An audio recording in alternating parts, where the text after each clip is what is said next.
Welcome back to the Deep Dive. We've got quite a stack of material here detailing President Trump's historic second state visit to the UK. That's right. It was the full works, wasn't it? Windsor Castle with the King and Queen, then that big press conference at Chequers with Prime Minister Starmer. Exactly. And this wasn't just about the ceremony. We need to get into the substance.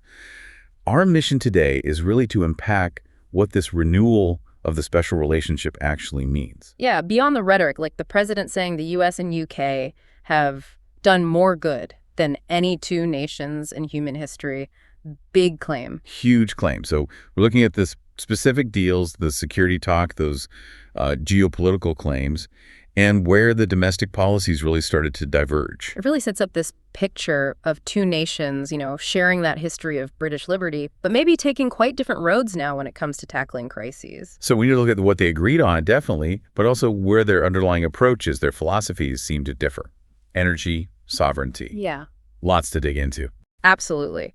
Let's start with the economics, because that seems to be where this new era is really being forged. Section 1, the new special relationship, trade, tech, and investment. Okay, economics it is.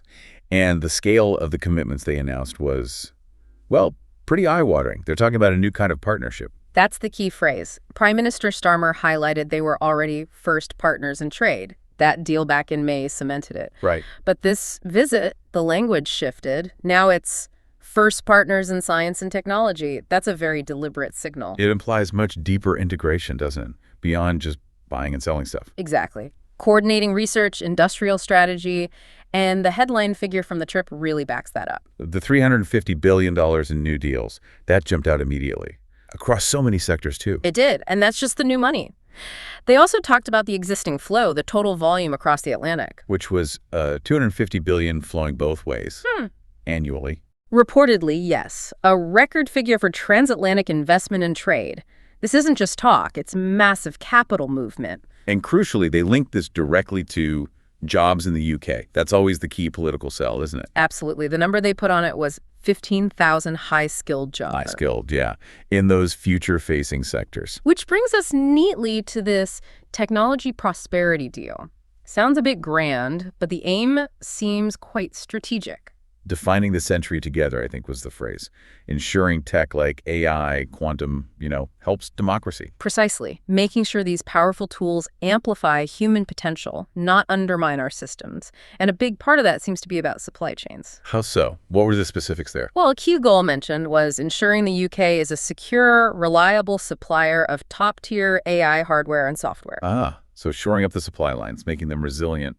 Probably with China in mind. That's the strong implication, building this kind of trusted tech ecosystem between allies. And it wasn't just AI, was it? No, they specifically mention deep collaboration on quantum computing. Huge implications there for security, encryption. And nuclear power, which they called a natural partnership. Yes. Building on that long history of US-UK nuclear cooperation, now looking at new reactor designs. Very strategic. Okay, but then the president brought in his own economic narrative, didn't he? Contrasting the UK partnership with US performance. He did, quite emphatically. He painted the US economy as this economic superstar. And he used that truly staggering figure, what was it, $17 trillion in investment? In just the 8 months he's been in office, he claimed. $17 trillion. That number. It's almost hard to grasp in that time frame. How did he explain that? What was the comparison point? He compared it to the last year of the previous administration, saying they only saw $250 billion in investment then. Wow. That's a 68-fold difference? According to his numbers, yes. He put it down to his policies, tariffs specifically, and a lot of other reasons, claiming the economy had been mismanaged before. Now, that $17 trillion figure, we have to ask, what does that likely represent? Is that all foreign money coming in, or is it broader? It seems highly likely, given the sheer scale, that it includes domestic corporate investment, maybe public spending tied to his infrastructure plans, things like that. Not just foreign direct investment, then? Probably not exclusively, no. If it were, it would be rewriting the books entirely. But the message was clear. His policies, especially tariffs, are driving this incredible economic surge, in his view. A very assertive claim, which leads us nicely into Section 2, security. If the economy is the engine, security is definitely the framework holding it all together. Absolutely. Starmer called it the cornerstone. And the joint statement backed that up, talking about the world's deepest, most advanced defense relationship. And that's not just theoretical cooperation, is it? It's tangible joint production. Right. They mention everything from fast jets to the new Orcus-class submarines. Can you remind us about the Orca subs? Their significance? Yeah, they're the next-gen attack submarines under the AUKUS Pact. That's the US, UK, Australia security deal. It's a massive joint venture. So sharing the absolute cutting edge of military tech. Exactly. It's the ultimate sign of trust, really, sharing your most sensitive defense production capabilities. And on that note, the UK's own defense spending commitment got to mention.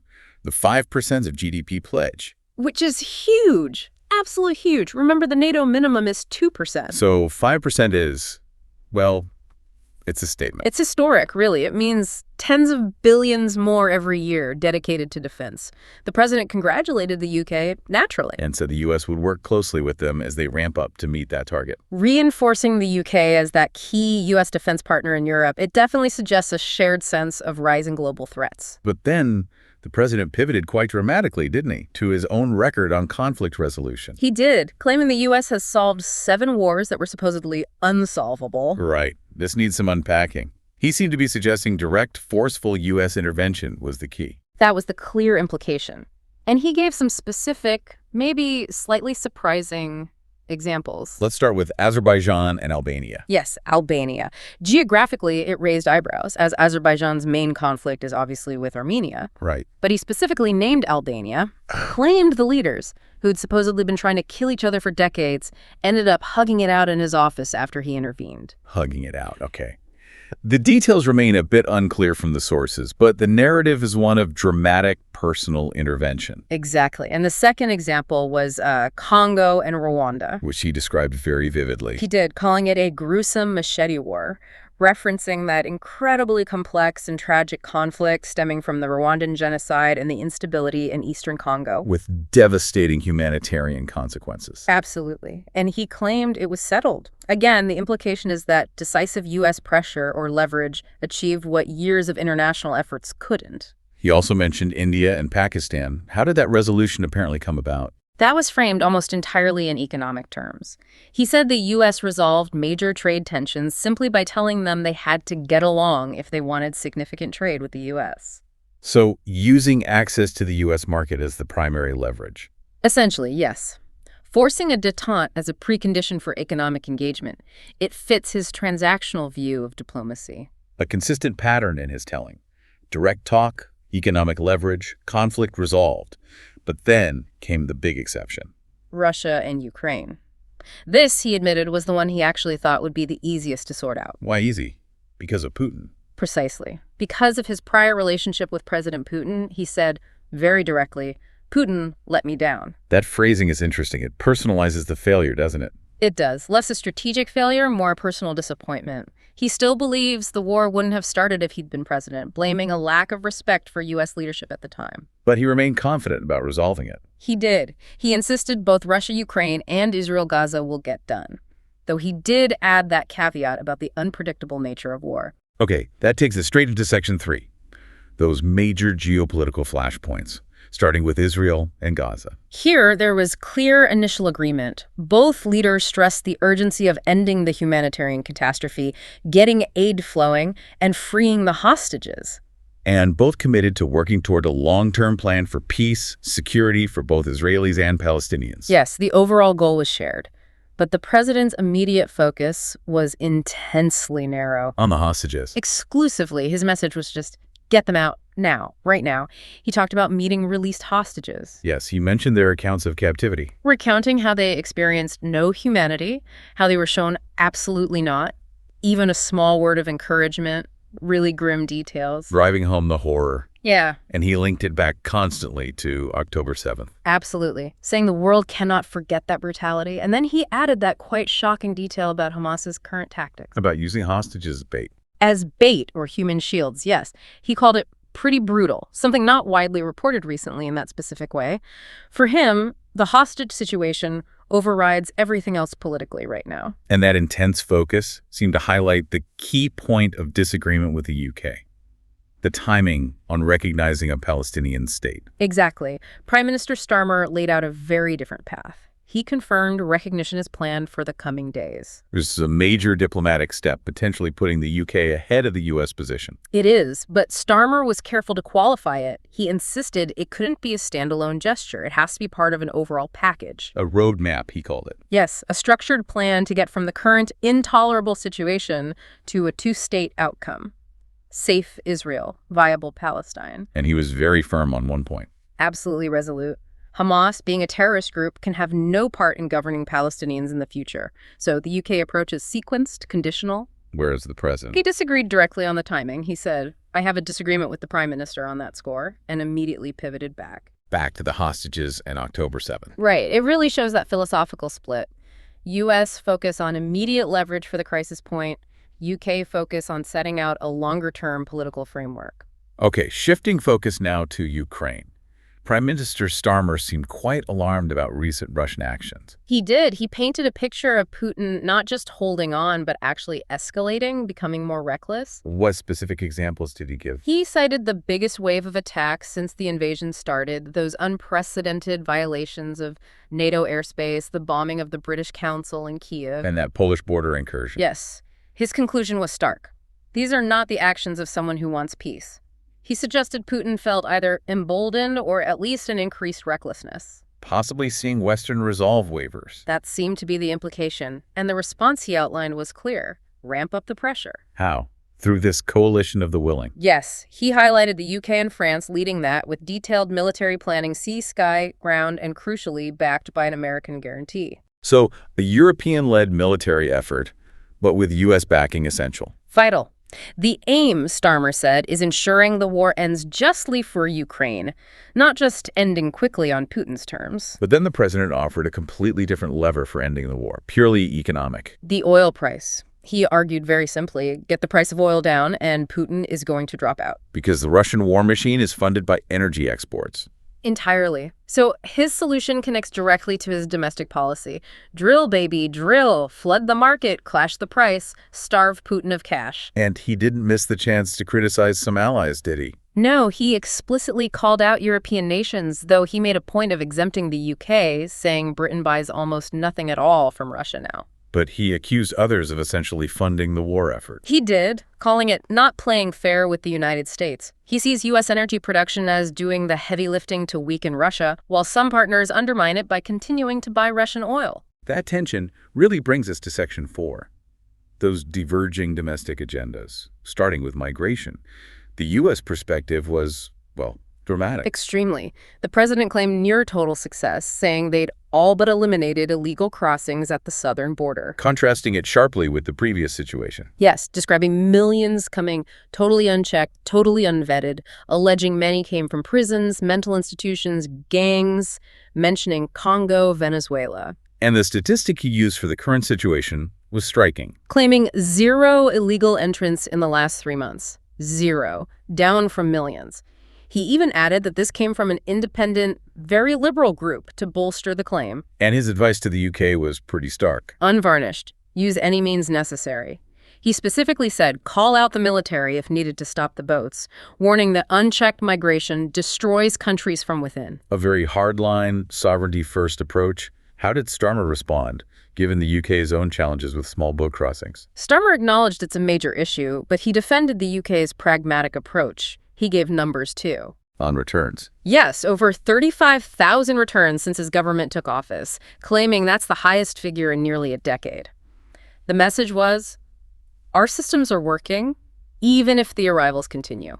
And the UK approach seems much more reliant on international deals, like the one with France. Critically reliant. Starmer made a point of confirming a returns flight had successfully gone ahead that morning under the challenged France arrangement. Despite all the legal hurdles. Exactly. For the UK government, that single flight was vital as proof of concept, showing the mechanism can work, which they believe is key to scaling it up and creating a deterrent. So again, two very different philosophies.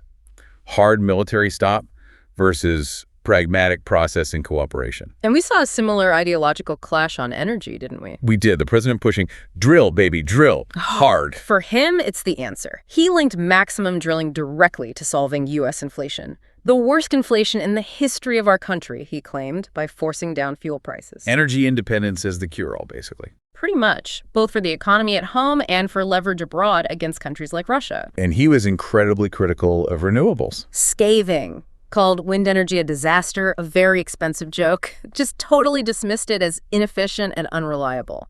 And he even offered the UK some direct advice on this. He did. Encouraged Britain to fully utilize its great asset, the North Sea oil. He even threw in his personal connection, mentioning his mother's Scottish roots in Stornoway. Implying the UK should follow the US lead and maximize fossil fuel extraction. That was the clear subtext. Stick to what works, what's powerful. How did Starmer counter that? His approach seemed much more balanced. Much more measured. His focus was on bringing down costs for people in the UK, taking a pragmatic approach. So not rejecting oil and gas outright. No, he stated very clearly that North Sea oil and gas will be part of the UK's energy mix for many years to come. But alongside renewables, presumably. Exactly. It's about managing the transition, ensuring energy security and affordability while moving towards green energy. A mixed strategy, not the all-or-nothing approach. Okay, we've hit economics, security, policy clashes. Let's wrap up with Section 5. Ideology, values, and those inevitable bits of political controversy. They both started by invoking shared values. Yes, that rhetoric of defending freedom, democracy, and the rule of law was prominent, especially with the UK mentioning its upcoming 250th anniversary next year. But that theme immediately ran into a specific tragic issue raised by the president. He brought up the recent killing of Charlie Kirk, didn't he? Describing him as heinously assassinated, a young man with an incredible future. And he linked Kirk's death to a need for a broader movement to defend freedom. He did. But then the conversation pivoted, prompted by a journalist, to the state of free speech in the UK itself. Right, that question about the reported 12,000 arrests a year in the UK related to social media posts or speech, that's a startling figure. It is. It directly challenged that image of the UK as a beacon of free expression. How did Starmer handle that? It's a sensitive point. He was firm. He reiterated free speech is a founding value for the UK, protected jealously and fiercely, but... There was a but. A significant but. He drew a clear line saying freedom of speech doesn't extend to harming children, specifically mentioning peddling, pedophilia, or suicide content online. Implying those 12,000 arrests are largely related to tackling that kind of harmful content, not just political dissent. That seemed to be his argument, balancing free expression with the need to protect the vulnerable. Okay, and then there were a couple of quick updates on specific political controversies swirling around. The auto pin issue in the U.S. Yes, the president revisited that. He claimed the use of the auto pin under the previous administration was illegal. On what grounds? His argument was that the person operating it took orders from people other than President Biden, suggesting Biden himself didn't have a clue about anything. Implying a lack of capacity or control. Exactly. And he added another layer, claiming congressmen who got information about this, deleted it, destroyed it, and were later pardoned. So, alleging not just illegality, but a cover-up. Quite the accusation. And finally, a UK-specific issue, Lord Mandelson's departure. Starmer kept that brief and direct, confirmed Mandelson had been appointed ambassador, but new information came to light just last week. Information not available at the time of appointment. Correct. And that new information led directly to the decision regarding his role. Quick, decisive action based on new facts was the message. Right. So looking back at this whole visit and press conference, it's been a real study in contrast, hasn't it? It really has. The underlying bond, the special relationship, seems solid. Huge security ties, big ambitions in tech. But their approaches, their philosophies on how to handle major problems, domestically and internationally. Very different paths. Completely. You have the U.S. approach articulated by the president, very unilateral, assertive, focused on immediate leverage, preconditions, think call out the military on borders or crashing the oil price to stop Putin. Direct, decisive action as the solution. Right. And then you have the U.K. under Starmer. Right. More emphasis on process, pragmatism, coalitions. Think the phased overall package for Palestine, the coalition of the willing for Ukraine, the mixed energy strategy. Building consensus, managing transitions, working within systems, perhaps. Exactly. Which leaves us with a really interesting question for you, the listener, to ponder. Both leaders frame their approach as defending those shared values, freedom, democracy. But how will these two quite different styles, one seemingly focused on immediate, often unilateral disruption, the other on more gradual coalition-based management, actually play out? especially when facing something like Ukraine, where they both agree pressure needs to be ramped up against what Starmer called Putin's increased recklessness. That tension between immediate impact and the long game is definitely something we'll be watching closely. Thanks for joining us for this deep dive.